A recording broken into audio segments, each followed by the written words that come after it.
जी नमस्कार, आप देख रहे हैं RM ग्लोबल न्यूज। आज चलिए मैं लेकर चलते हैं बेगूसराय जिले के भगवानपुर प्रखंड अंतर्गत औगान की विष्णु मंदिर और जानते हैं वहां के मंदिर के बारे में। तो जुड़े रहे हमारे राम आधार साहनी के साथ। जानकारी दे रहे हैं RM ग्लोबल न्यूज के संवाददाता राम आधार साहनी। मूर्तियां सोने की तरह चमक रही हैं, जो उनकी पवित्रता को दर्शाती हैं। मंदिर के अंदर जहां एक महिला जया देवी भगवान विष्णु की पूजा कर रही है। तस्वीर में दिखाई देने वाले भगवान विष्णु की मूर्ति। तस्वीर में भगवान विष्णु की एक बड़ी मूर्ति दिखाई दे रही है। मूर्ति में भगवान विष्णु को खड़े हुए और कई भुजाओं वाली दिखाया गया है। एक महिला भगवान विष्णु की पूजा कर रही है। वह लाल रंग के कपड़े पहने हुए है, वह भी इस दुर्गा माँ का प्रसाद के रूप में साड़ी है दिया गया। बाबा कपिल देव पंडित के द्वारा वह साड़ी पहनकर पूजा कर रहे हैं जया देवी, और उसके हाथ प्रार्थना की मुद्रा में जुड़े हुए हैं। तारांकन अन्य मूर्तियां में अन्य देवी देवताओं की मूर्तियां भी दिखाई दे रही हैं। तारांकन मंदिर का वातावरण शांत और पवित्र वातावरण दिखाई दे रहा है। बेगूसराय जिले के भगवानपुर प्रखंड क्षेत्र के औगान गांव स्थित विष्णु मंदिर है। यह मंदिर 1972 में यह मंदिर भगवान विष्णु को समर्पित है, लेकिन इसमें देवी दुर्गा और अन्य देवताओं की मूर्तियां भी हैं। भगवान विष्णु हिंदू धर्म के प्रमुख देवताओं में से एक हैं। उन्हें ब्रह्मांड के संरक्षक के रूप में जाना जाता है। भगवान विष्णु को शांति, समृद्धि और मोक्ष के देवता के रूप में भी पूजा जाता है। हिंदू धर्म में पूजा का बहुत महत्व है। पूजा भगवान के प्रति अपनी श्रद्धा और भक्ति व्यक्त करने का एक तरीका है। पूजा करने से मन को शांति और प्रसन्नता मिलती है। हिंदू धर्म की आस्था और संस्कृति को दर्शाती है। भारत में धार्मिकता का कितना महत्व है। औगान विष्णु मंदिर का निर्माण 1972 हुआ। यह मंदिर भगवान विष्णु को समर्पित है। कपिल देव पंडित बाबा ने अपनी जन्मभूमि पर करवाया था। मंदिर बनने के बाद उन्होंने सभी भगवानों की प्राण प्रतिष्ठा की और वे नियमित रूप से पूजा और आरती करते रहते हैं। उनके प्रयासों से ग्रामीण क्षेत्र में शांति और सुख समृद्धि का वातावरण बना हुआ है। मंदिर के महत्व और कपिल देव पंडित बाबा के समर्पण को दर्शाती है। ऐसे धार्मिक स्थल समुदाय के लिए एक महत्वपूर्ण केंद्र होते हैं, जो लोगों को आध्यात्मिक शांति और सामाजिक सौहार्द प्रदान करते हैं। अतिरिक्त बातें हैं जो औगान विष्णु मंदिर के बारे में जानना महत्वपूर्ण हो सकती हैं। तारांकन मंदिर की स्थापना का उद्देश्य। मंदिर की स्थापना के पीछे का उद्देश्य क्या था? बाबा कपिल देव पंडित के सपने में 5 बार दुर्गा माता आए और बोले, तुम मेरा भक्त बनो, मैं तुम्हारा हर एक सपना पूरा करूंगा, तुम ही जो हो मेरा पूजा कर सकते हो। उसी के उद्देश्य से मां दुर्गा का विशेष मनोकामना पूर्ति के लिए था मंदिर का निर्माण हुआ। बाबा कपिल देव पंडित ने अपनी धार्मिक कर्तव्य का पालन किए। तारांकन मंदिर की वास्तुकला। मंदिर की वास्तुकला कैसी है? बहुत ही अद्भुत, शक्तिशाली मां दुर्गा रहते हैं। इसमें कोई विशेष कलाकृतियां या मूर्तियां हैं? हाँ है। मंदिर स्थानीय लोगों के लिए कितना महत्वपूर्ण है? सभी को रक्षा करने के लिए इस गांव में आए हुए हैं। मां दुर्गा कोई विशेष त्योहार या धार्मिक किए हैं। 2000 महिलाओं को गोद भर दिए हैं। जिनको संतान नहीं होते थे, उसे महिलाओं को लड़का या लड़की चाहिए, सभी को पूर्ति किए हैं। मां दुर्गा बाबा कपिल देव पंडित के द्वारा आयोजित करते हैं।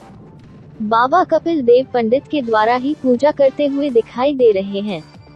तारांकन पूजा में तुलसी, फूल, तिल, अरवा चावल, गंगाजल, प्रसाद, अगरबत्ती एवं कई मंत्र से और अन्य सामग्री का उपयोग किया जा रहा है।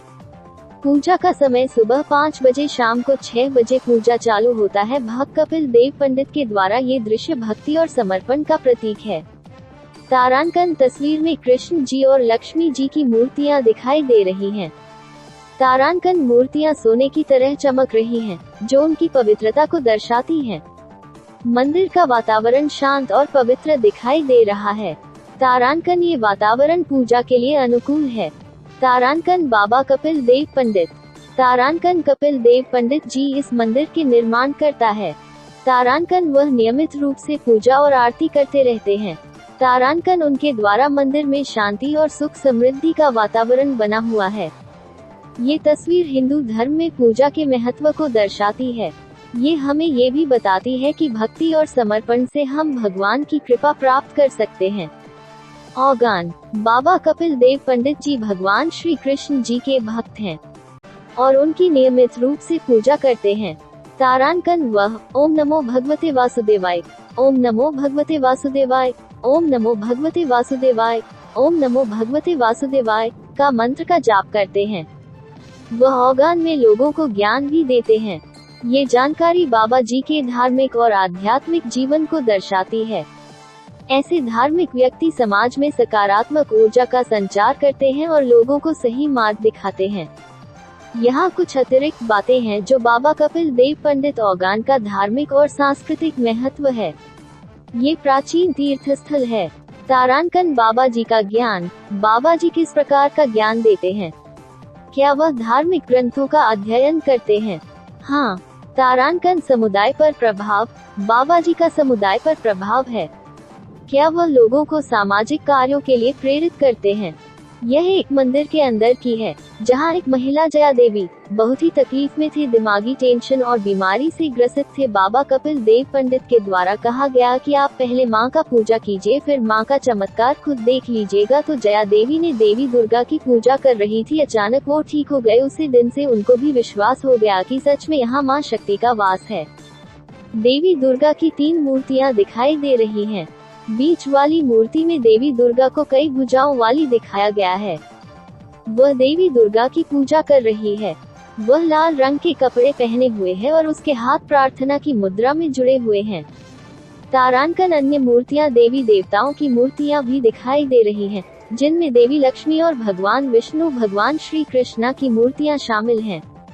तारांकन मंदिर का वातावरण शांत और पवित्र वातावरण दिखाई दे रहा है। औगान विष्णु मंदिर की है। यह मंदिर 1972 में कपिल देव पंडित ने बनवाया था। यह मंदिर भगवान विष्णु को समर्पित है, लेकिन इसमें देवी दुर्गा और अन्य देवताओं की मूर्तियां भी हैं। देवी दुर्गा हिंदू धर्म की प्रमुख देवियों में से एक हैं। उन्हें शक्ति और साहस की देवी माना जाता है। देवी दुर्गा को महिषासुर नामक राक्षस का वध करने के लिए जाना जाता है। हिंदू धर्म में पूजा का बहुत महत्व है। पूजा भगवान के प्रति अपनी श्रद्धा और भक्ति व्यक्त करने का एक तरीका है। पूजा करने से मन को शांति और प्रसन्नता मिलती है। कई देवी देवताओं की मूर्तियां दिखाई दे रही हैं, जिनमें से एक देवी लक्ष्मी की मूर्ति है। एक व्यक्ति सुमलाल पंडित ने देवी लक्ष्मी की मूर्ति की पूजा कर रहा है। वह लाल वस्त्र पहने हुए है। तारांकन पूजा सामग्री में फूल और अन्य पूजा सामग्री दिखाई दे रही है। औगान विष्णु मंदिर की है। इसमें देवी लक्ष्मी और अन्य देवताओं की मूर्तियां भी हैं। देवी लक्ष्मी हिंदू धर्म की प्रमुख देवियों में से एक हैं। उन्हें धन, समृद्धि और सौभाग्य की देवी माना जाता है। देवी लक्ष्मी को भगवान विष्णु की पत्नी माना जाता है।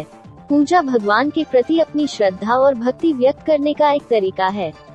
पूजा करने से मन को शांति और प्रसन्नता मिलती है। माँ देवी दुर्गा को शेर पर सवार और कई भुजाओं वाली दिखाया गया है। बाबा कपिल देव पंडित वह सफेद धोती और लाल अंगवस्त्र पहने हैं। भक्ति व्यक्त करने का एक तरीका है। पूजा करने से मन को शांति और प्रसन्नता मिलती है।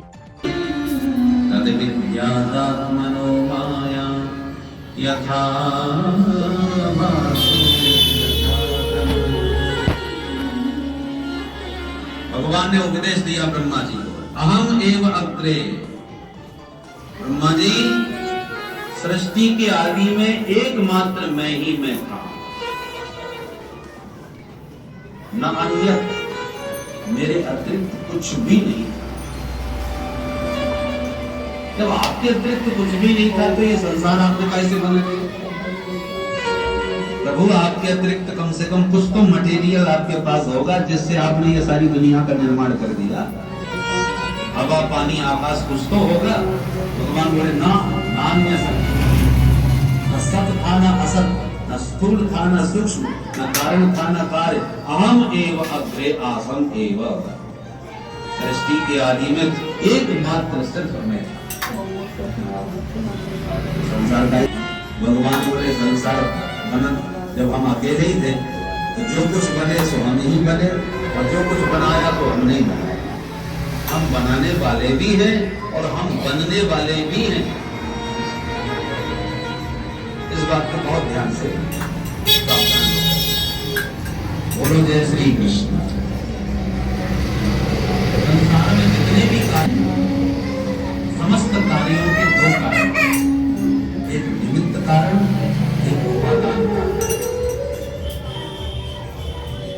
जैसे घड़ा बना, कैसे बना? मिट्टी से। तो घड़े का मूलभूत कारण क्या है? मिट्टी। मिट्टी है उपादान कारण। मूलभूत कारण का नाम उपादान कारण। पर क्या मिट्टी अपने आप घड़ा बन सकती है? नहीं। कुम्हार ने बनाया तब मिट्टी घट बनी। तो कुम्हार हो गया निमित्त कारण, जिसने मिट्टी को घड़े का आकार दिया। कारण मिट्टी उपादान। दूसरा दृष्टांत देखें, सोने का आभूषण। उपादान कारण क्या है? सोना। सोने ने ही आभूषण का निर्माण किया। और निमित्त कारण क्या है? स्वर्णकार, ज्वेलर, जिसने सोने को एक सुंदर गहने का आकार दिया। ऐसे सारे कार्य जितने भी हैं निमित्त कारण और उपादान जगत में देखे जाते हैं, जिनका निमित्त कारण और उपादान कारण एक ही होता है। जैसे मकड़ी का जाला। मकड़ी तो जाला बनती है, आपने देखा होगा। तो मकड़ी, अब उस जाले का निमित्त कारण कौन है? मकड़ी, क्योंकि मकड़ी ही तो जाले को बुन रही है, बनाने वाली भी मकड़ी। तो जाला कहां से पैदा हुआ? मकड़ी से। मकड़ी है क्योंकि मकड़ी से निर्माण भी वही कर रही है, इसलिए निमित्त कारण भी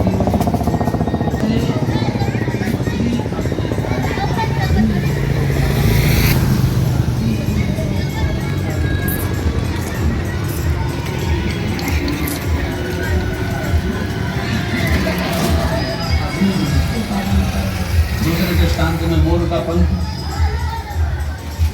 मोर के पंख में पंख का उपादान है और निमित्त कारण भी मोर है।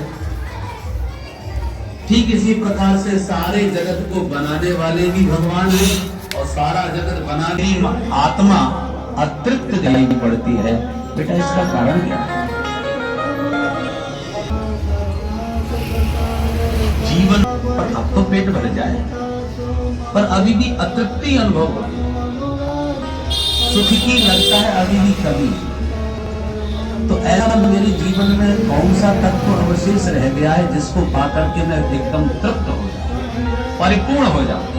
वो परिपूर्णता आज तक जीवन में नहीं है। तब कपिल भगवान बोले, मां ध्यान से सुनिए। सारे भोजन पा लिया, पेट भर गया। खाते समय तो पेट भर गया, थोड़ी देर बाद शाश्वत तृप्ति कभी नहीं मिलती। विषयों में परिपूर्णता नहीं है, इसलिए पाने वाला कभी परिपूर्ण हो नहीं सकता। परिपूर्ण तब होगा जीव जब परिपूर्ण से जुड़ेगा। और परिपूर्ण कौन है? परिपूर्ण एकमात्र परमात्मा। पूर्णमदः पूर्णमिदं पूर्णात् पूर्णमुदच्यते पूर्णस्य पूर्णमादाय